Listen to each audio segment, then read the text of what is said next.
अपना मिथिला धरती के नाम से आ मिथिला के रह वाला जे धरती पर हमर अहाँ के जन्म भेल है जन्मभूमि के नाम से कने झमटकर ताली बजा दियो। सदिखन बजाई छी भाषा अपन अहि हम के गुमान छै हमरा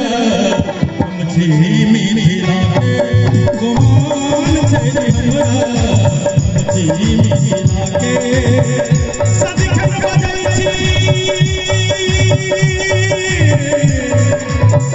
सदिखन बजाई छी भाषा अपन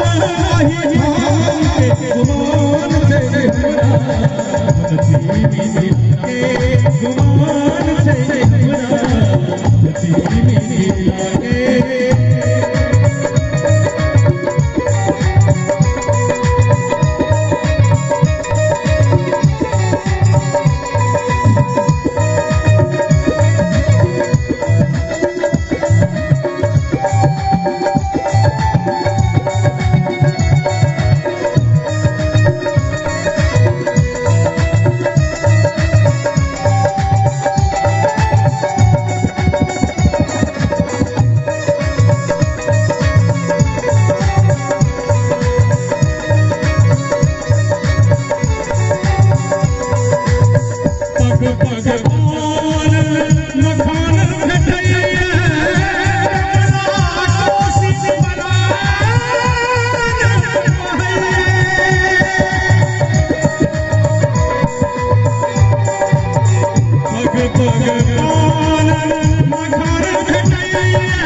हम छी निवासी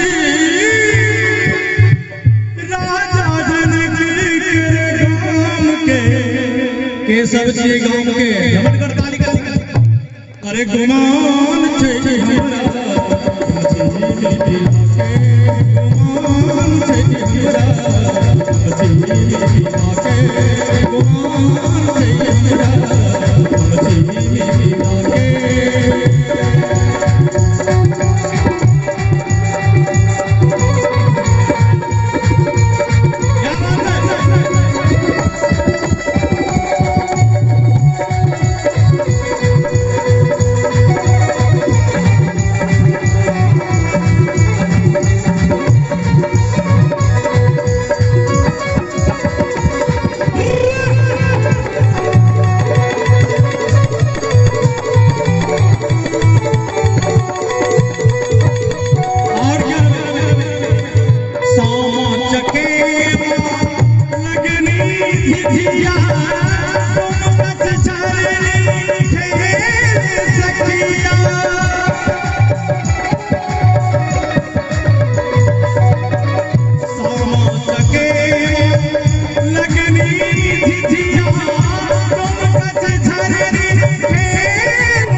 हमरा